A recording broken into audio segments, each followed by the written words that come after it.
he was sent to Toronto to start a new endeavor as General Superintendent of the Canadian Methodist Church. And during this time, a group of ministry personnel from different denominations started to meet and ask questions about the church and the mission of the church. He was the grounding voice on the Union Committee to show them how the Methodist theology activity in furthering the mission of the church. Now, in today's language, we would say, show the vision of the church. And the church's social responsibility became his responsibility. And somewhere in this time, Reverend Chown got his doctorate. They don't say when, they just said he became Reverend Doctor. And he was a hard worker, and he was dedicated to lead to the union of the United Church of Canada. Now, where do you read that he was, nowhere do you read that he was actually chair of the committee, but seriously, he probably was. Reverend Chown's crowning contribution came at the time of union, so just at our inaugural service. Before all the ballots were taken for the first moderator, it was understood by the whole Union Committee that the first moderator would be Reverend Dr. Chown. He addressed the First General Council asking for a unanimous election of George C. Pidgeon, a distinguished Presbyterian leader, as a sign of unity of spirit, and this was carried out unanimously. Reverend Dr. Chown, in his last 8 years, wrote a book called The Story of Church Union in Canada, where you will find many events leading to the union of the United Church, including his dedicated initiative to work on the basis of union. He started that. In 1975, there was an 8-cent stamp. Can you believe we had an 8-cent stamp in 75? I think now it's $8. But anyway, in 1975, there was an 8-cent stamp, and Reverend Dr. S.D. Chown was on that for his important role in the founding of the United Church of Canada. And he's from Spencerville. Yay, Spencerville!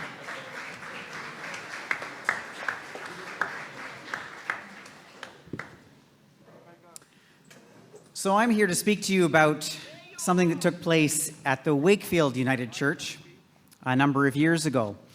Many of you will remember the Beads of Hope campaign that took place a couple of decades ago. During that time, the minister in our church was Giselle Gilfillan, who a number of you will remember and will know.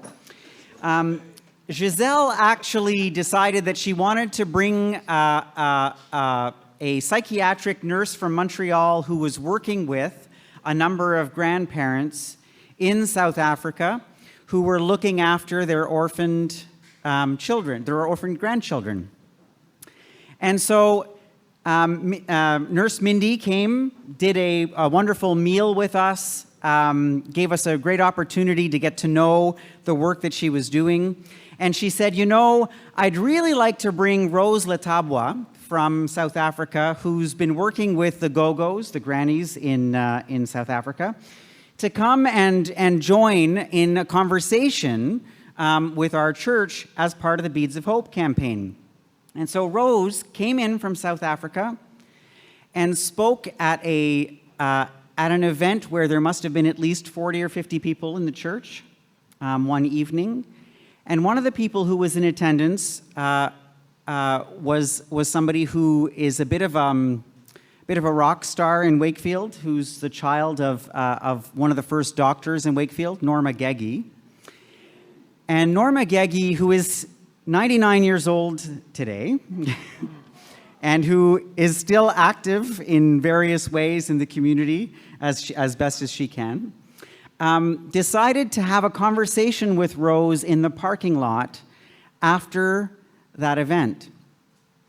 And in that conversation, they talked about how it would be great if there were grandmothers in Wakefield who could be in connection with the grandmothers in South Africa.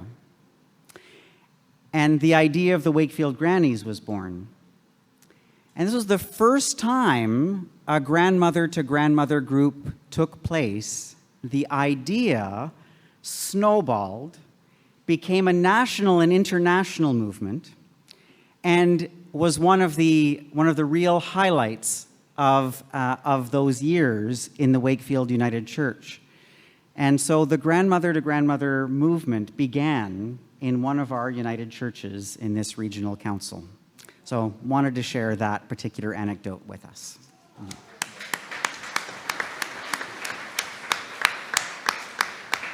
And I invite... It's Bronwyn. Isn't it Bronwyn next? No, Kimberly, I think. Is Kimberly ready? Yep, come on up. Yes, I know. Oh, she's in the UK right now. I wanted her to come and speak.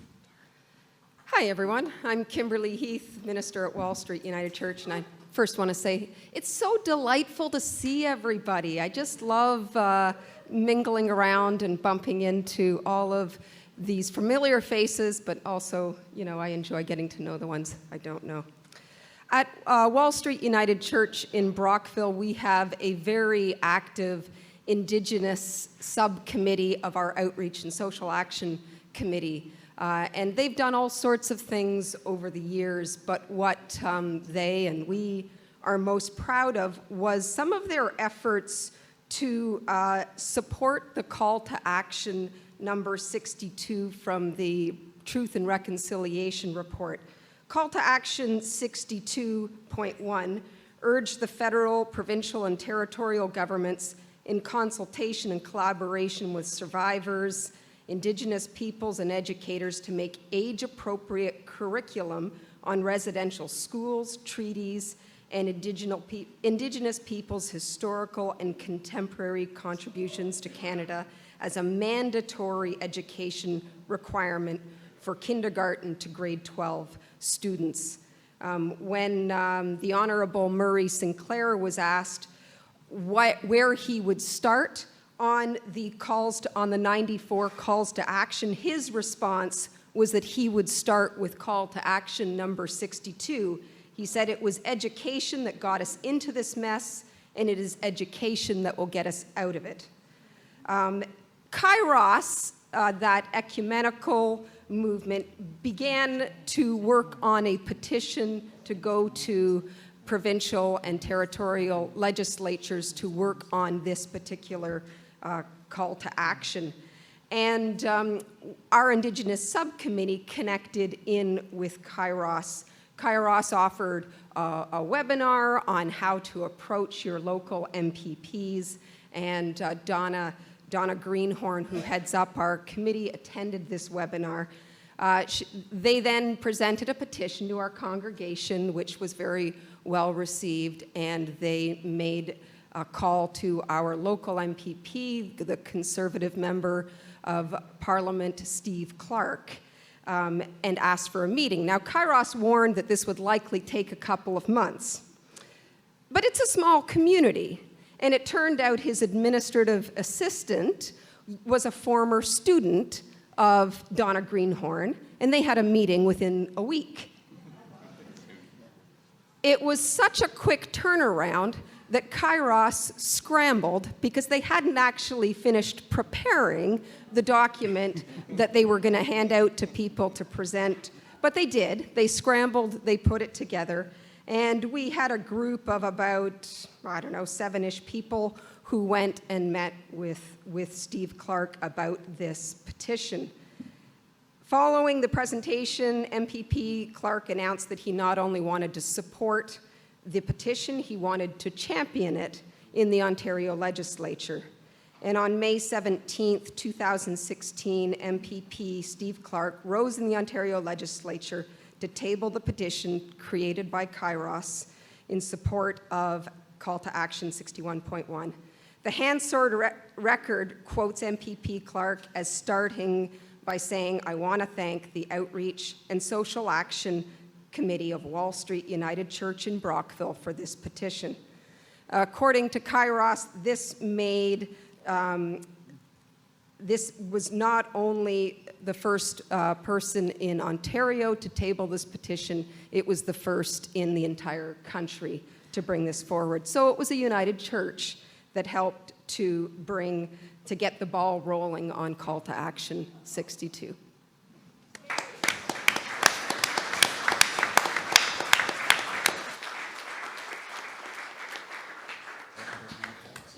Are there any other anecdotes or antidotes?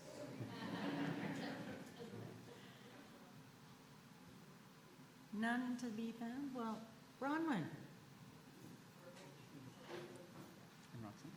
and Roxanne.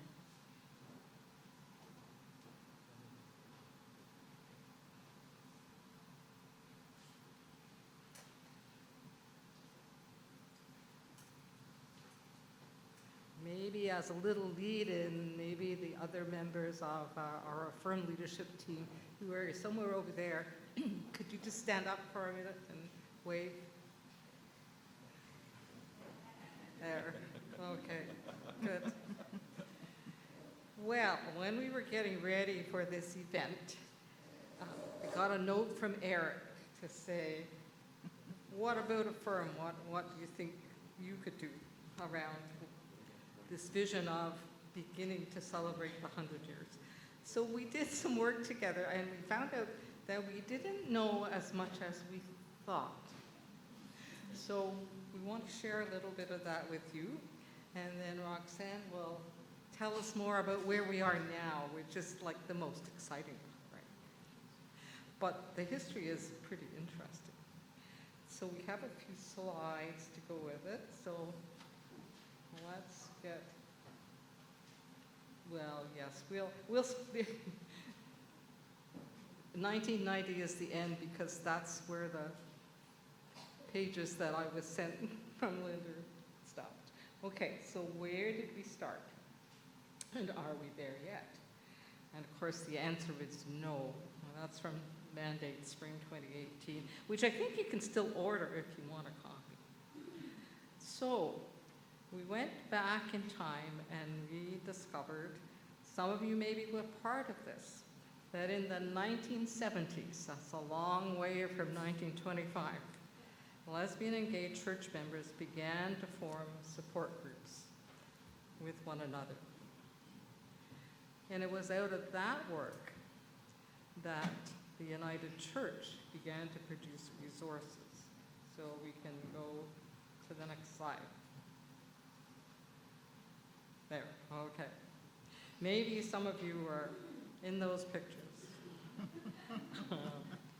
So in 1980, the United Church produced the resource In God's Image, Male and Female, a study of human sexuality, which provided education on human sexuality, sexual orientation, including the ordination and commissioning of declared homosexual people. Maybe some of you discussed that in your church. If you remember doing that, maybe put your hand up. All right, so quite a number of us. Okay, good. 1982, gays and lesbians in the United Church formed their own support group, and that furthered that sense of full inclusion in the church. 1984, the United Church members formed Friends of Affirm to support Affirm. 1988, you'll hear more about that later today, but that was where that decision was made that declared that all people, regardless of sexual orientation, are welcome as full members of the United Church of Canada, and all members are eligible to be considered for the order of ministry. It also affirms that God's intention for all human relationships, both heterosexual and homosexual couples, is that they be faithful, responsible, just, loving, health-giving, healing, and sustaining of community and self. I remember I was the worship leader when this motion came back to the churches, and I was the one that read it out to our congregation. Not everybody was pleased, so it was a bit of a challenge to be the person standing at the front at the microphone, but it was exciting to be able to share it. So we're going to switch slides. All right. Some of you may know Ruth. If you don't, you can watch the little movie. It's very interesting. In 1991, a firm established the Congregations Program. And at that time, a firm and friends of a firm became together, a firm united, Saffreme Ensemble. 1998, Daring to be United, including lesbian and gays in the United Church of Canada, by Alison Huntley, was published by United Church Publishing House. And we're going to hear from Alison later today. So that's exciting that she's able to be here with us later. 2001, after a year of studying issues concerning transgender and transsexual people, a firm united, Saffreme Ensemble, agreed to add transgender people to their name and constitution.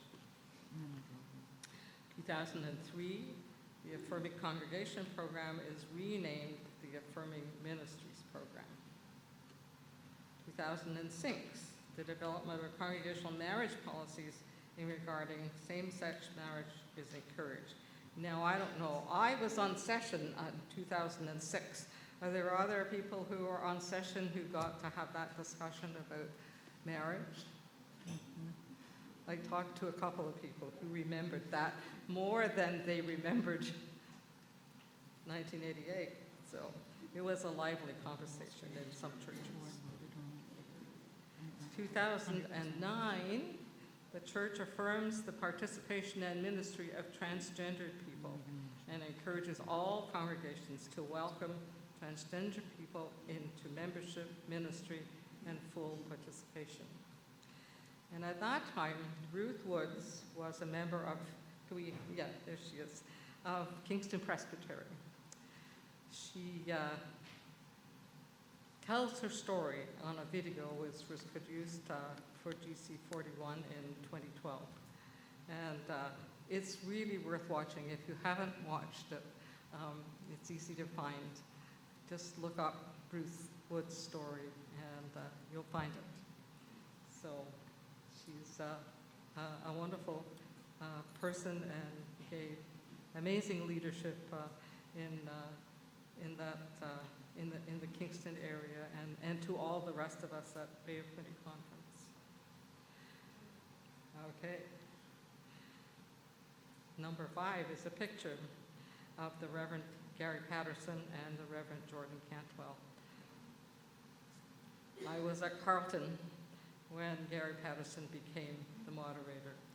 It was exciting in all kinds of ways, from his poetry to his partner, to just the delight of finding out that it really didn't matter, that nobody cared, in a bad way, only in a good way, to have them, Gary and his partner, be present to the world for the United Church of Canada, because he was such a perfect person for that moment of time.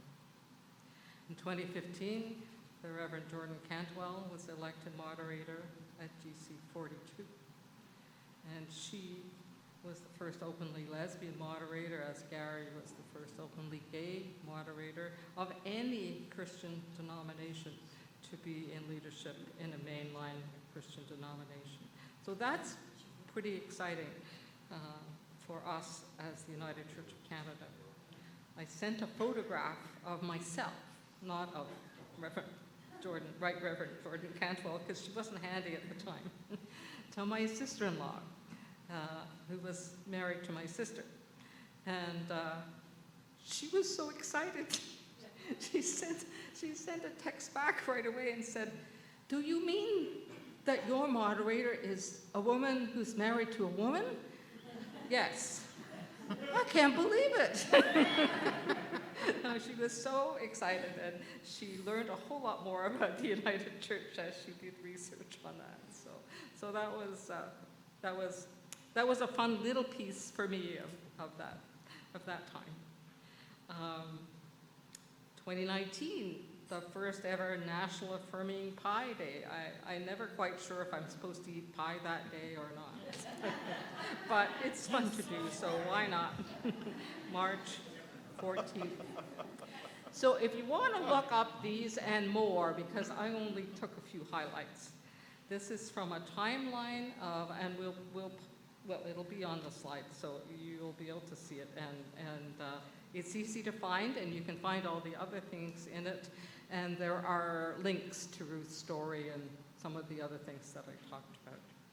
So we want to celebrate today, number 6, which is about us, and I'm going to turn that over to Roxanne. Hi, everyone. My name is Roxanne, and I've been working with the Affirm team for about 3 years. For my day job, I work at the Privy Council office on Parliament Hill, and I also have a night job as a DJ, and I mainly DJ in the 2S LGBTQ community. United Church of Canada sure has come a long way in creating welcoming churches for all of God's people. It is only in history that we can see how God has been working out salvation for his people through all the ups and downs, raising up great saints, many of those saints are in this room, and overcoming many crises. God teaches us how to be holy in the world by looking back at his actions he performed in the Bible, which were a testament to peace, love, hope, understanding, and treating everyone equally, no matter your gender, race, or sexual identity. Hate crimes against the 2S LGBTQ community are on the rise in Canada, and just the last few months, protests at drag brunches and drag storytime events across Canada have been attacked by protesters. The last outdoor event I performed at as a DJ, there was a protester there with a sign that said we were an abomination to Jesus and his sin. As a gay person who believes in Jesus Christ, I thought it was so hurtful for someone to be spreading that message, and I knew it wasn't true. And I thought of my friends in the community who were at the event reading that sign and how they might feel unwanted, unwelcomed, uninvited. This is why the work that we do is so important in continuing to spread the good word that God loves everyone in the world. We need to work to promote acceptance, inclusion, understanding, and equity for the 2S LGBTQ communities, peoples, and families in Ottawa's, and for society at large, and help fight homophobia, transphobia, biphobia, and other forms of hatred and oppression. Many of my friends don't believe that we are allowed to sit in church without burning up in flames. To be honest, I thought the same thing when I was younger, until I found out about the United Church of Canada, which helped me get connected to people just like me in the church and helped me repair my relationship with God. Like most gay people, we grow up in a church with so much love in our hearts for God, which later gets taken away once we figure out our sexuality. The 2S LGBTQ community doesn't just see a church, it sees a bridge leading to a church. That bridge is what separates them from God. That bridge to many never seems safe to cross because of their past experience of being unwelcomed. Many just want to cross that bridge to just be normal and love God and be allowed to be part of a community of faith that accepts them for who they are. I was able to cross that bridge many years ago because I met a gay person studying religion who wanted to be a minister in the United Church. Since then, I've been helping other people in the community cross that bridge with me. The United Church has done a great job creating Affirming Ministries, which provides information, acceptance, support, and justice-making for people of all sexual orientations and gender identities, and for people exploring their place on the spectrum of human sexuality. These Affirming Ministries declare in words and action that God loves and celebrates all people. Affirming Ministries are helping the 2S LGBTQ community rebuild their relationship with God and heal their past of shame, and in turn, we are creating more followers of Christ. In calling ourselves affirming, we are saying to those in the 2S LGBTQ community that you are not only welcome, but we want to stand by you and support you as a beloved child of God. So thank you everyone in this room that continues to help the community repair their relationship with God and helping them walk that bridge. Let us continue to love others as God has loved us, demonstrating God's love in word and action. Thank you.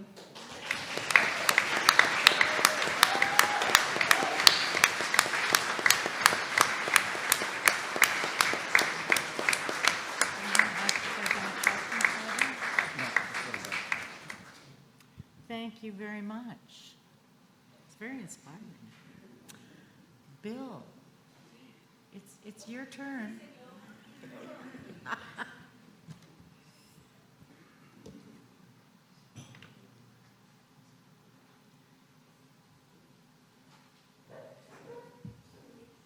Good morning. Bonjour. Mi nombre es Guillermo. My name is Bill. I am a minister in the United Church of Canada and want to talk to you about something that has affected my life and yours for the last 37 years. First of all, I want to bring greetings from EOOR to EOOR.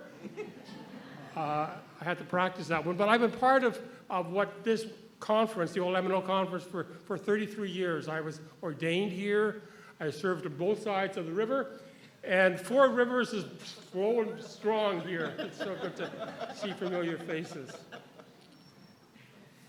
I want to talk to you a bit about El Salvador, and it's something that has impacted my life tremendously, and it's something that began right here in Ottawa. I'm told I'm your pre-entertainment lunch, folks, so hang on tight.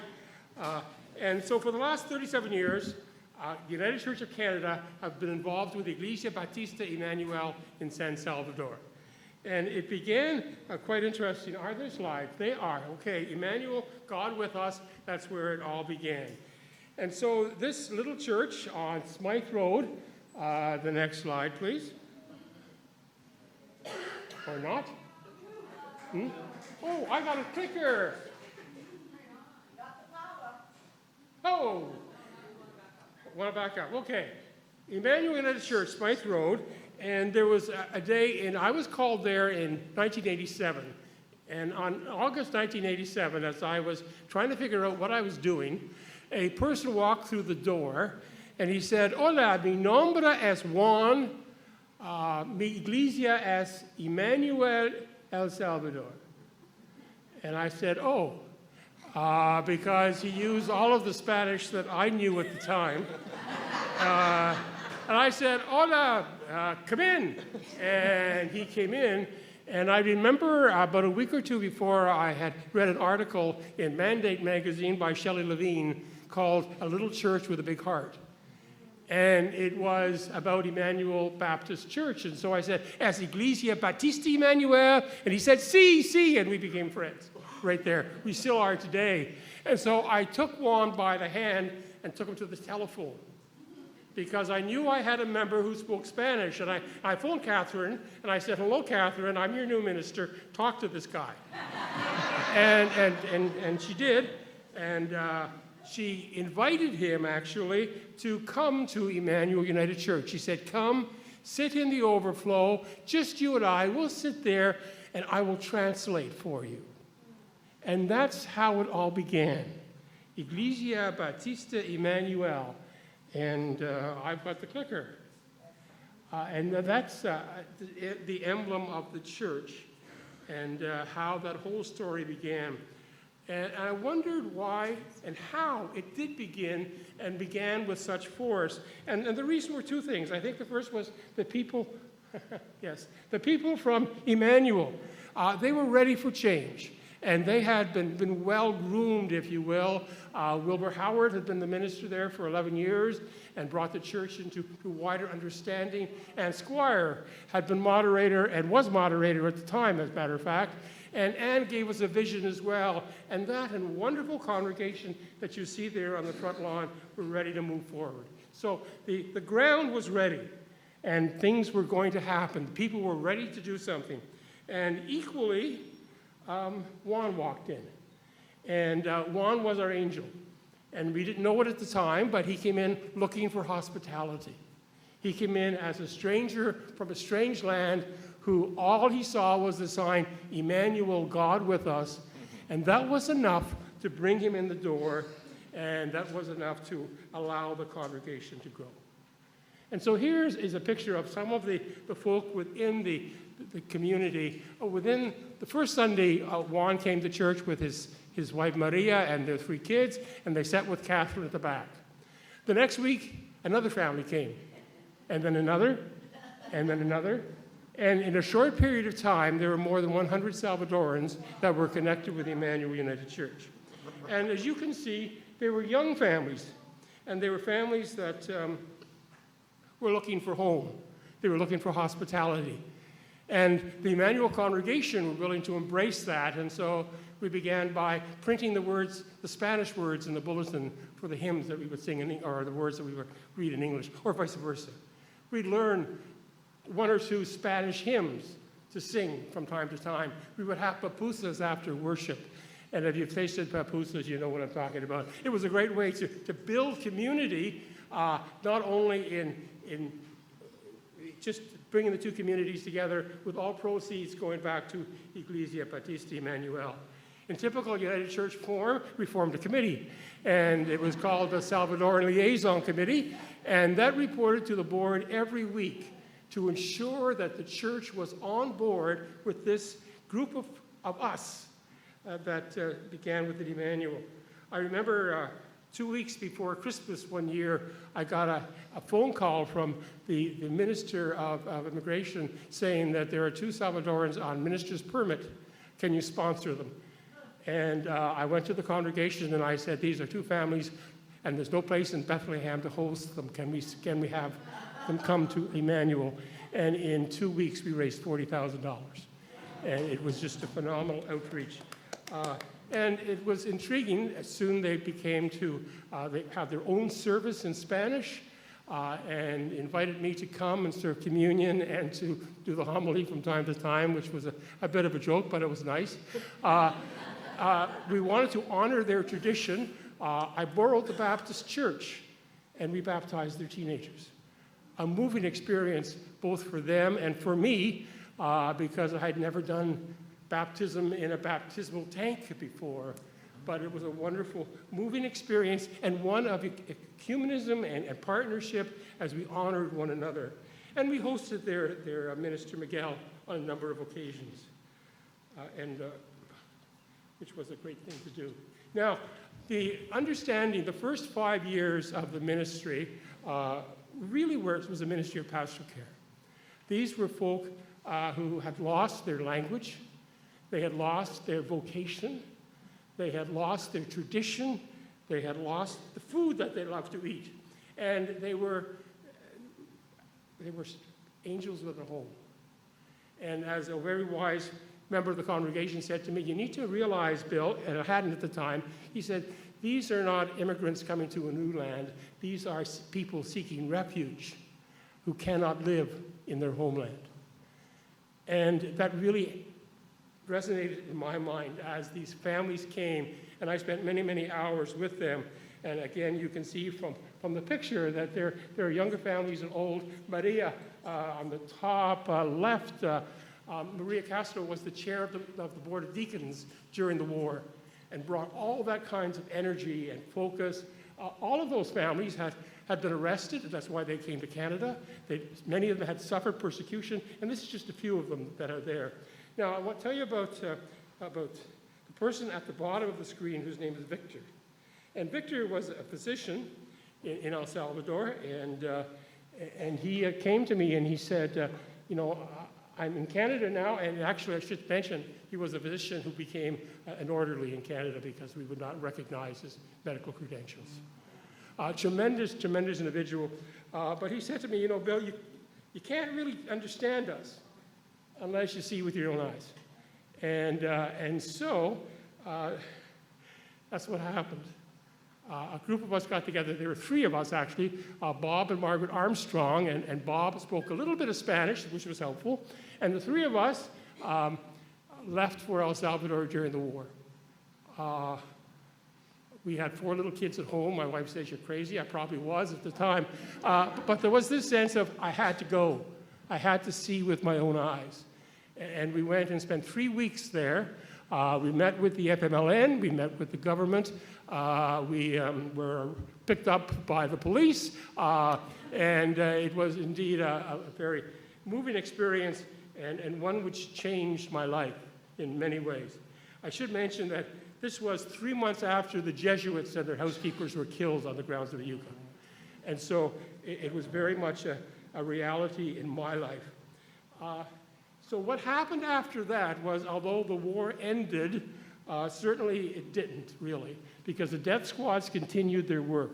Whenever you saw a Volvo with tinted glass, you knew that was a death squad. And one of my trips down there, my job was to be Miguel's bodyguard. And the reason for that was they wouldn't pick him up if I was with him, because I was a Canadian and that would be bad press. But if he was by himself, he could be. So I was his bodyguard, and we went different places together just to be there as community. That went on at Emmanuel United and continues, and Grant's going to speak just briefly at the end.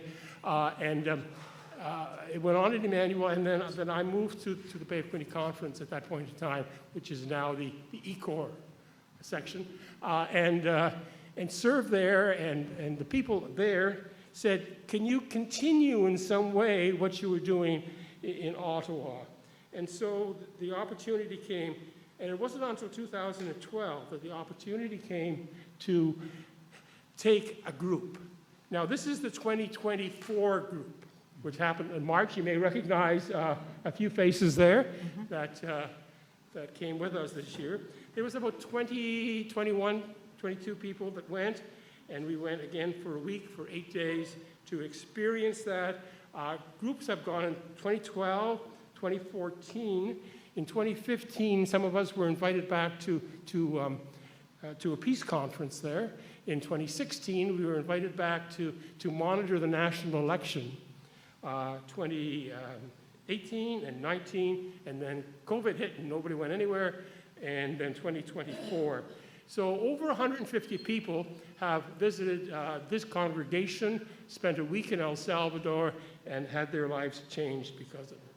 Now, El Salvador is a very beautiful country, and at one point it was the murder capital of the world, but there's so much to see there.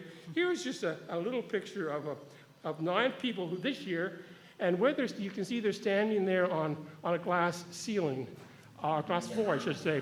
That's at the top of a volcano. And now you can see Grant made it to the top. Now Eric made it to the top, but didn't make the picture for some reason. I admired the picture from the bottom myself. But the beauty of El Salvador is all around. It's a Pacific Ocean country, and wrong one. Okay, Pacific Ocean country, and the group is there. The next picture is a small group. This was my group, so how we go is there's a team of leaders, and we all have small groups, and it's basically small group ministry as it works. Each group is responsible for worship. So worship is part of every morning as we focus ourselves, as we are mindful of who we are and what we're about. We touch base during the day. How's it going? Because there's a lot of emotion that is evoked by such a trip. And at the close of the day, we come together again and talk with one another about transformation and faith and how God is seen and viewed in the beauty of El Salvador. Again, the beauty, this is the Pacific Ocean. We get to swim in the Pacific Ocean.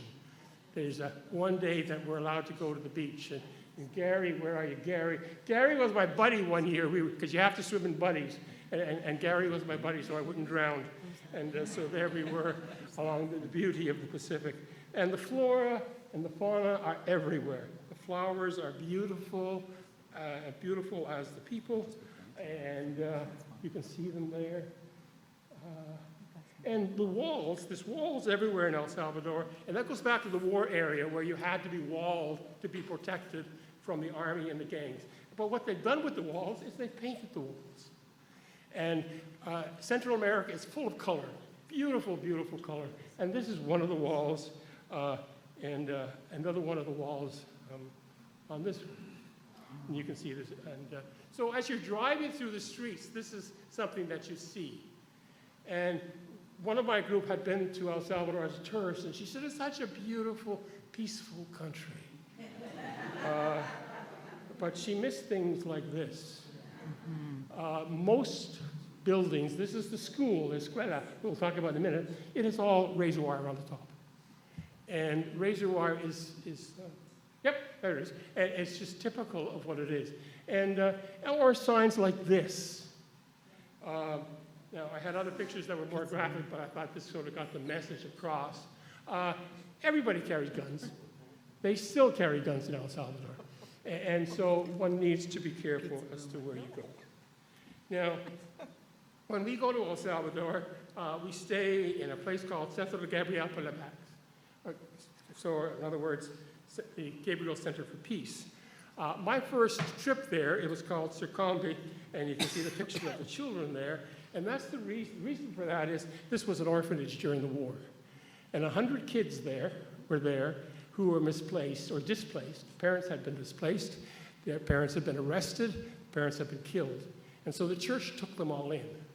And so there were 100 kids there, and I remember so well visiting there with 100 children gathering around, and that sense that they felt as if people cared for them. These people from far, far away came to visit them and cared for them. And it was a moving place to be.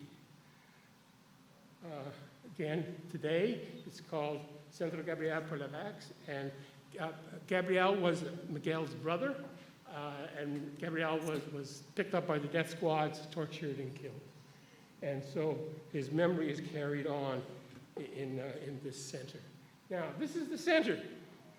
Now, as you can see, it's not quite a 5-star hotel, but it's a friendly place. And there's room for us, and the rooms are, there's the group standing outside of the center, ready for the day.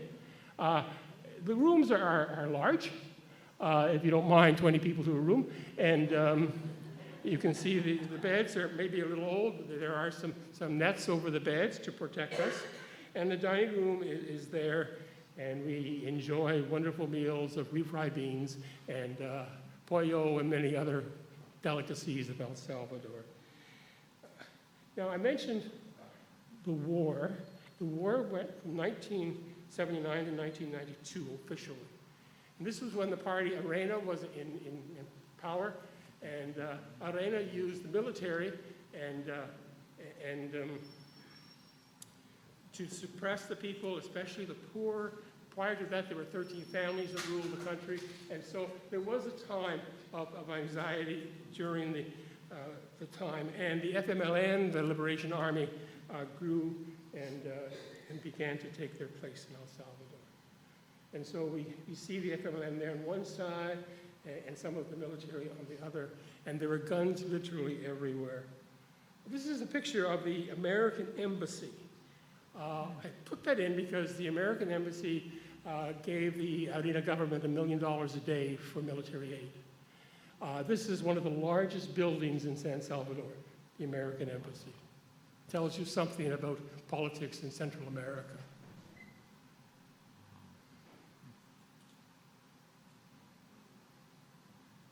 Oscar Romero. You cannot talk about El Salvador without talking about Oscar Romero.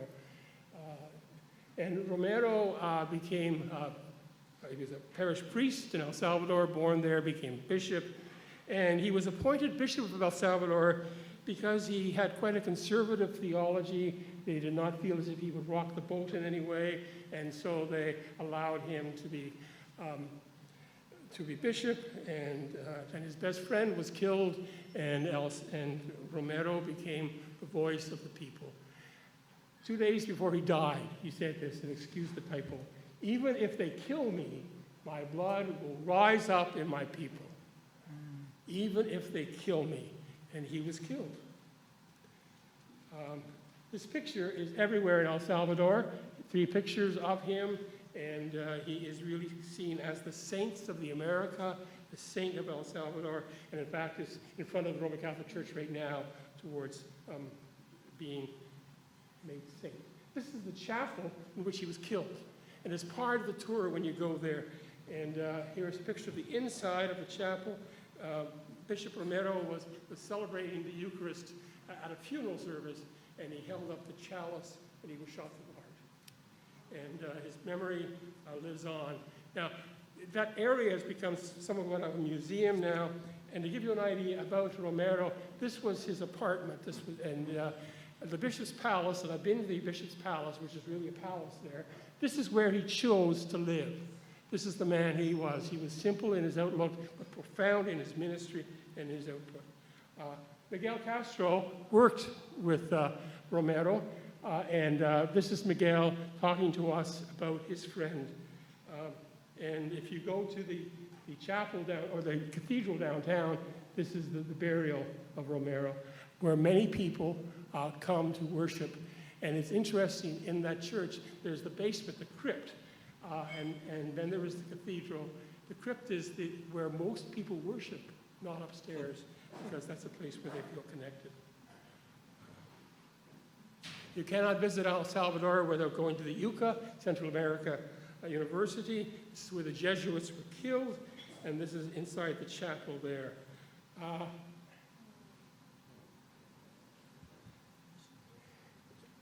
The picture of the Jesuits with their housekeepers and signs of the cross on the outside, pictures of torture, as many of the Salvadoran people were tortured. And as you tour there, you see that. Behind the yucca is where the residence where the priest stayed, and where there are roses now. That's where the bodies were found. And so they planted roses in those places. Again, my memory when I first was there, the grass was still stained by the blood of where they were killed. There's a museum there. The bullets, as you see, went through their garments, went through the Bible, because they just opened fire and everything, and many people died. In the center of the city, there's a wall which has the name of 30,000 civilians that were killed during the war. This is a memorial to the children who were there, and as you move through it, many names are there, including Monsignor Romero's name is there, as well as Miguel's brother. The other thing you see in El Salvador is lots of children. Children are everywhere, they're welcoming, they're engaging, and we had the opportunity of visiting them. Emmanuel Baptist has 7 missions in the countryside. And the missions are like these. They have activities, often on a Saturday for the kids, or a Sunday. They have church services, and these groups are just so inviting and so welcoming to us. And again, here's a picture of some of them.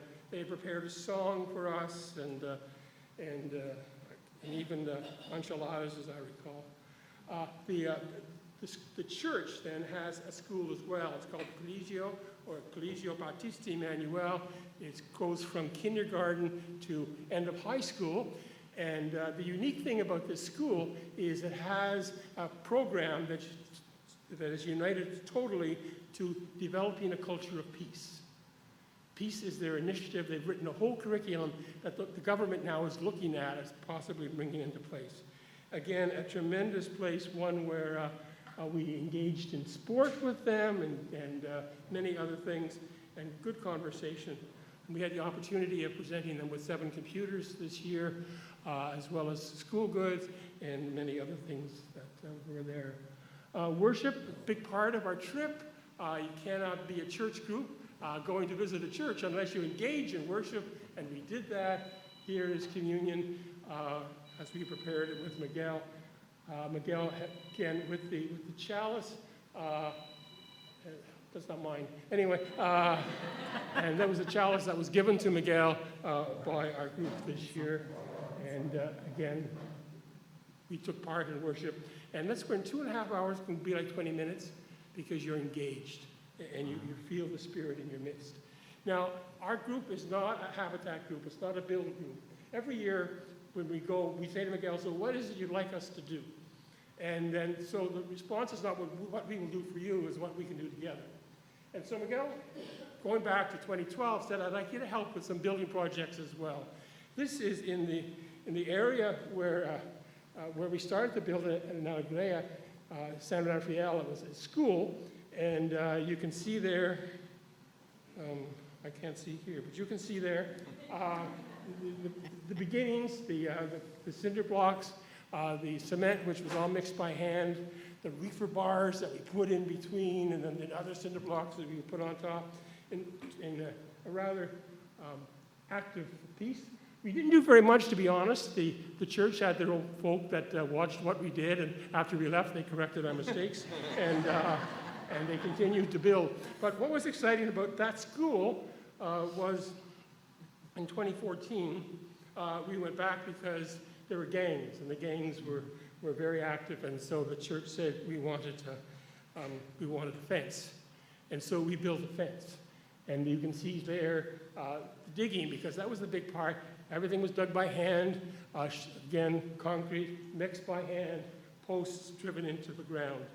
And the fence was to protect the children from the gangs and to keep the gangs out of the school. This was this year because we were asked to go back to the same community, and for me, very moving going back to the same community 3 times in a project, and we were asked to construct, hang on here. We were asked to build a cistern, or 4 cisterns actually, and to collect rainwater and a septic system. One of our members, with the picket hand, going to work. 2 of our ministers standing around watching, and it was a great pastime. This is one of the cisterns that went in. So we put the Easter offering around the house. They all went into the cistern. Again, worked during the rainy season, so there'd be water there in the dry season. This is our executive minister digging himself into a hole, and actually he dug the hole himself. And again, he's pretty good with a pick and shovel if it comes to that. President of El Salvador. President Burkel is his name. He was elected, this is his 3rd term. He said he would do away with gangs. And he was elected on promise of doing away with gangs. And this is how he did away with gangs. He arrested them all.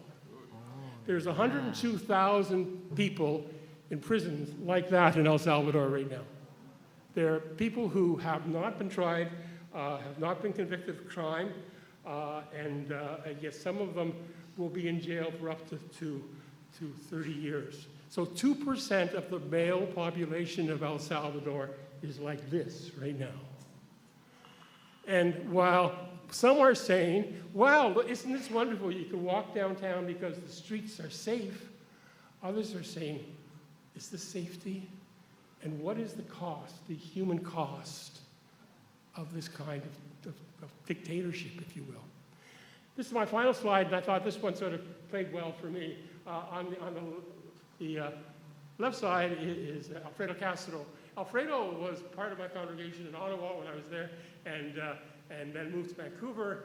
Now he's retired, goes back to El Salvador on a regular occasion. And on the other side is our executive minister, Eric, and they are carrying a heavy, heavy pail of dirt. And I thought, this is what my vision was of El Salvador at the very beginning. If we can share the load, if we can carry the same pail, if we can help one another. Sister, brother, let me be your servant, let me be as Christ to you. And that's the ministry that was and is for the last 37 years and will continue between the United Church of Canada, started in this area, and Iglesia Bautista Emmanuel. And I want to just ask Grant just to speak. Now you got 3 minutes, Grant, because this was his first trip to El Salvador, and we wanted him to be part of it because we wanted Emmanuel United to be at the core of what we're doing. So, my friend Grant, you don't have to click. I'm done. You don't have to click anything. I'm done. Thank you, Bill. So I'll say a few words about my trip to El Salvador in the footsteps of Bill. I went to Emmanuel. I arrived in Emmanuel in Ottawa in September of 22. And I wanted, ever since I arrived there, I just wanted to keep learning more and more about the congregation. I'm so grateful to be moved from Newfoundland, Labrador, first on Eastern Edge of my home. You know, that's where I was born and reared and grew up. I love it. I love my home. But to be transplanted to a new place and to be accepted and welcomed by a new church, a new congregation, a new community of faith was wonderful. But my goal of entering any pastoral charge is to learn as much as I can. So a part of my time at Emmanuel so far has been learning, taking in whatever the ministries are, the corners of the ministry in the church. And one of those corners is our global partners. And Iglesia Bautista Emmanuel is one of our global partners. And I had the opportunity to go to El Salvador in March. And actually before that, November before that, in 21 or 23, Miguel and Lydia Castro came to visit Emmanuel, and we had worships. Well, they visited East Central Ontario communities of faith as well as Emmanuel, and they led worship for us at Emmanuel, and I said to Miguel, from my point in the pulpit, I said, "Now, Miguel, thank you so much for being here, you and Lydia. What I want to do is come to your home now, and I want to learn more about you in El Salvador." So I got the opportunity to do that with Bill, myself, and congregations from East Central Ontario, representatives from the East Central Ontario region. So I was a lone wolf, kind of, but I was with Bill and with the folks from East Central Ontario, who I've now made lifelong friendships with. So I'm very, very grateful for that. Got to visit. I got to be a part of an irrigation project. I didn't lay cinder blocks, but I did carry a pipe to help dig and help put an irrigation system together. So that was great. The weather was hot. It was 35 degrees every day, and our beautiful home at Central Gabriel, Para La Paz, beautiful home. I mean, that was our home for 7-8 nights, and the meals were wonderful, and the people of El Salvador and Iglesia are determined, committed, faithful, joyful people in the midst of all their obstacles, in the midst of all their difficult history, continue to smile and serve their God with joy. And it was a privilege to be a part of that, and I would love to see that again in my future. We'll see what the future holds for me. But that's just a glimpse, a sliver of my experience in El Salvador. Thank you very much.